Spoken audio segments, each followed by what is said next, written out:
Boa noite pessoal, bem-vindos ao terceiro anel e ao vídeo de análise final do Europeu 2024. Hoje vamos também analisar como é que correu este torneio, quem foram as melhores equipas, quem foram as grandes decepções e no final vamos ver o 11 ideal da prova. Queres saber daquilo que eu estou a falar? Fica a ver este vídeo.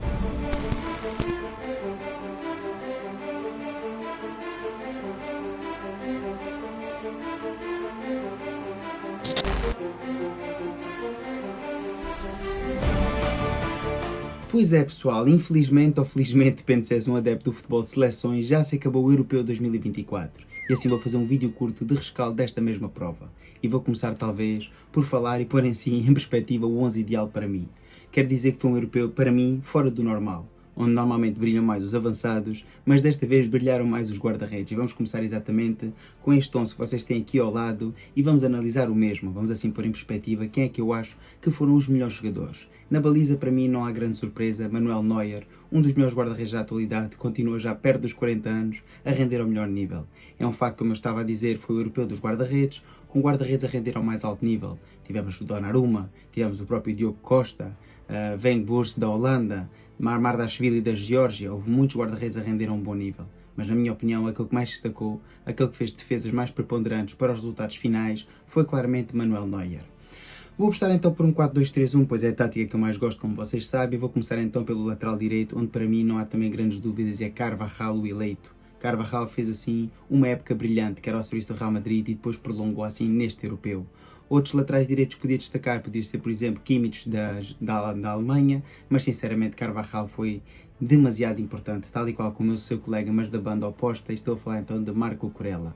O que dizer então de Cucurella, como dizem os espanhóis, Cucurella, como dizem os portugueses, isso já é uma questão de gostos, mas para mim, claramente, aí sim, não há sombra de dúvidas, o melhor lateral esquerdo da prova. Talvez Theo Hernandes, da França, também tenha feito um bom europeu, mas o melhor elogio que podemos fazer a Cucurella é claramente que o melhor lateral esquerdo de toda a temporada foi Alex Grimaldo. Chegou este europeu assim com o estatuto de titular, ou seja, iria ser o titular à partida, mas Marco Cucurella não só o sentou no banco, como fez um esplêndido europeu.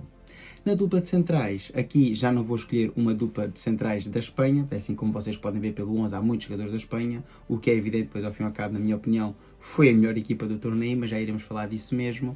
Aqui na dupla de centrais escolhi então Aymeric Laporte para a central do lado esquerdo, pois a sua saída de bola, o seu controle do jogo aéreo, o seu controle da área, o seu comando da área foram excepcionais. Um jogador que já se encontra a jogar nas Arábias, a deitar aqui por terra o mito que quem joga nas Arábias não joga ao mais alto nível. Aymeric Laporte chegou a este europeu em plena forma e a jogar assim a um alto nível.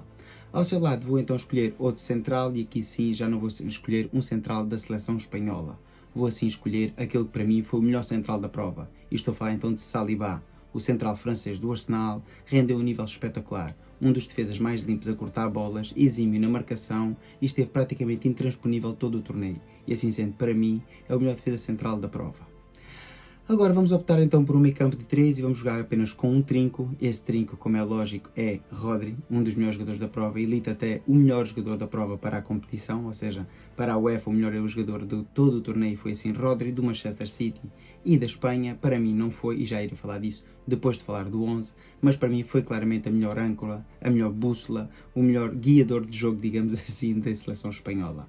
Ao seu lado intransponível esteve também Fabián Ruiz, um jogador que vinha de não contar com muitos minutos no Paris Saint-Germain ao longo da época, acaba por fazer um europeu brilhante e assim sendo, na minha opinião, é justo que esteja aqui como médio de suporte de Rodri. À frente deste duo, digamos assim, porque eu vou jogar com um meio campo de 3, mas num triângulo normal, teremos então o armador de jogo, que volto a dizer é um jogador espanhol, mas este aqui é um bocadinho fortuito. Daniel Olmo faz uma parte final do europeu fantástica, graças à lesão de Pedri, pois o mesmo era assim suplente nesta seleção espanhola. E assim sendo, depois de ter explodido na fase final, principalmente dos quartos para a frente, tem que lhe dar assim, tem que lhe dar a mão palmatória e pôr assim Olmo neste lugar. Há outros médios que poderia destacar, é o caso de Toni Kroos, também acho que fez um excelente europeu, é o caso de Sabitzer da Áustria, acho que também fez um excelente europeu, mas outros médios que a gente estava à espera que rendessem ao mais alto nível acabaram por não o fazer. Nas alas desta seleção, uma vez mais, pois é assim, é o que é as alas da seleção espanhola. À direita, Lamine Yamal, claramente o jogador revelação da prova, também já irei falar disso mesmo, e na ala esquerda não podia ser outro senão Nico Williams, numa das alas mais preponderantes do futebol moderno, onde temos jogadores a brilhar nessa ala como por exemplo Mbappé ou Vinícius Júnior. O que vimos aqui render neste europeu Nico Williams há muito tempo que não víamos numa competição de seleções. Aliás, eu já não vi alguém render assim tão bem nesta posição há imenso tempo. Um extremo puro, sempre a desbordar o adversário, nunca desistir, sempre a ir para cima deles, com jogo pela ala, com jogo interno, com bom remate, boa definição, um autêntico craque. Como ponta de lança desta seleção, escolhi Singap, que depois ao fim e ao cabo foi dos avançados que mais destacou e sendo inclusivamente um dos melhores marcadores da prova. Foi um europeu, um certame, onde eu já disse no início deste vídeo, onde os avançados acabaram por desiludir imenso e inclusivamente tínhamos aqui presente dois dos melhores avançados da última década. E estou a falar então da Harry Kane da Inglaterra e de Robert Lewandowski da Polónia, mas os dois tiveram-se muito aquém das expectativas. Este é o meu 11, não sei se tens um 11 diferente, deixa aqui em baixo nos comentários se achas que há outros jogadores que mereciam fazer parte deste lote e como é lógico o treinador deste 11 não podia ser outro senão Luís de la Fuente. Agora aqui só uma pequena análise comparativa entre o 11 da fase de grupos e o 11 da fase final e como é evidente estão a ver aqui as diferenças, a principal diferença é o contingente espanhol. E agora o que nos leva então à próxima fase, que é as seleções que desiludiram e as seleções que surpreenderam.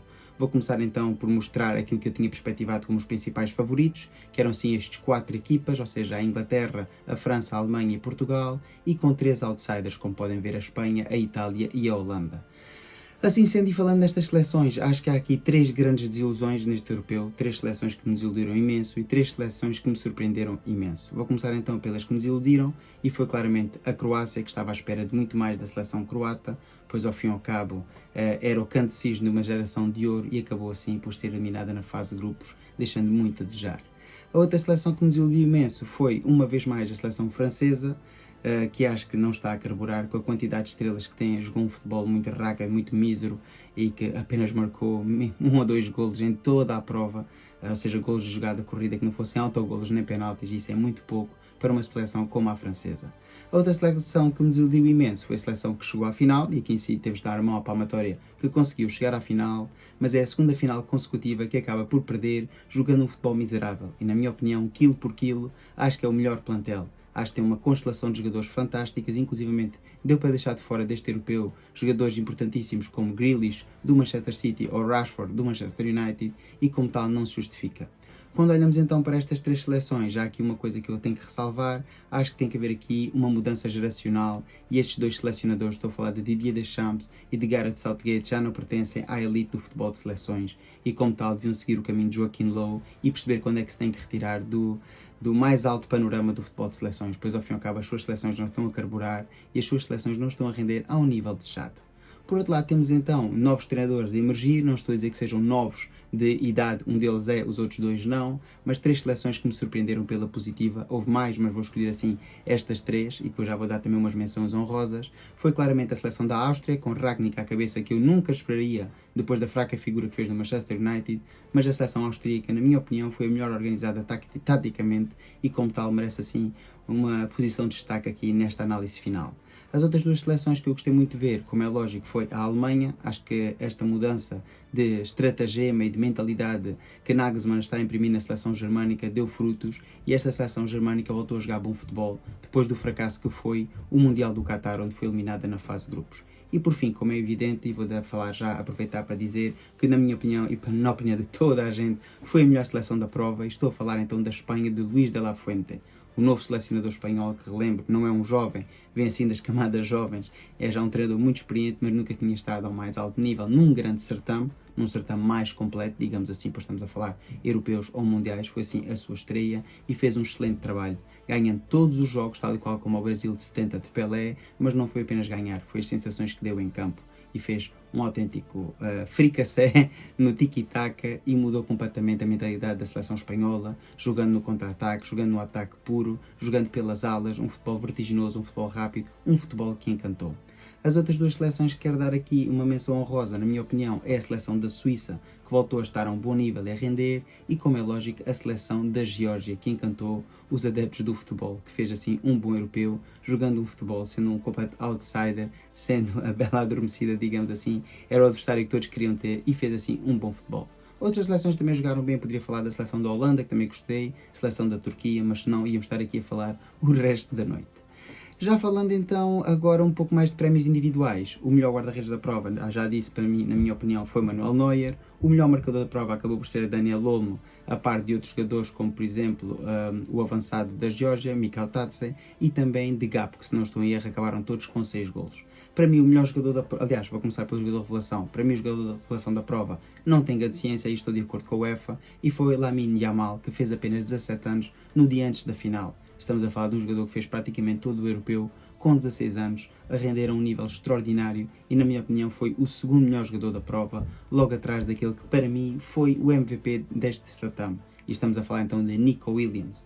O avançado esquerdo, ou extremo esquerdo da seleção espanhola, como eu já disse anteriormente, rendeu a um nível que ninguém estava à espera e certamente não irá continuar no Athletic Bilbao para a próxima temporada, pois com uma cláusula de rescisão de 58 milhões de euros, existem vários clubes nesta Europa neste momento a lutar pela sua contratação. E de certeza absoluta que não vai defraudar qualquer que seja a equipa ou campeonato em que o mesmo vai jogar.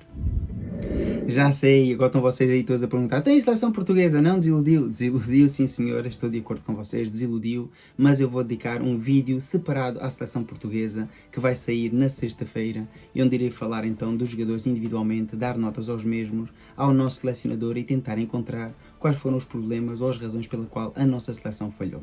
Por isso aqui neste vídeo não me vou alongar mais sobre a nossa seleção portuguesa.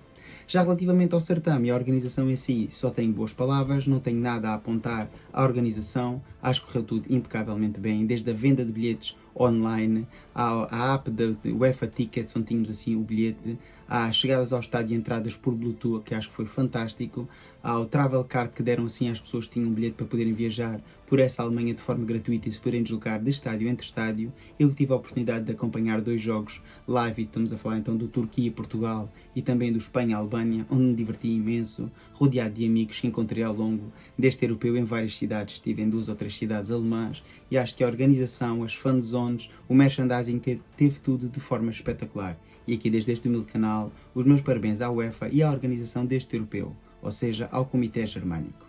É assim está feito então o vídeo, não me resta assim muito mais a dizer, a não ser dar os parabéns a todos os intervenientes. Acho que foi um excelente europeu, onde não tivemos assim nenhum caso de violência extrema, como por exemplo aconteceu na Copa América, que estava a decorrer ao mesmo tempo, e como tal, só quem ficou bem visto foi o futebol europeu, e assim sendo, estamos todos de parabéns. Nós os adeptos nos portámos bem, e os intervenientes dentro e fora de campo, que também estiveram bem. Aqui uma última palavra para os árbitros, acho que estiveram bem, no geral, um ou outro lance mais confuso ou mais polémico, que na minha opinião até foram ajuizados de forma correta, claro que há pessoas que poderão achar de forma diferente. Acho que o VAR esteve muito bem e o fora de jogo, da forma como esteve, bastante célere, também ajudou a que a prova fosse assim mais fluida. É assim está feito então o vídeo, espero que tenham gostado. Se for o caso, dá o like, comenta, partilha, subscreve, já sabes, para cá se tiver X, segue no X e ajuda a crescer o canal. Vamos fazer pausa agora dos jogos de seleções até ao próximo Mundial. Teremos as qualificações para o Mundial, teremos também outras competições menores, mas agora despedimos durante quase 2 anos do futebol de seleções, pelo menos em termos de certames internacionais. Uma boa noite para todos e força Portugal!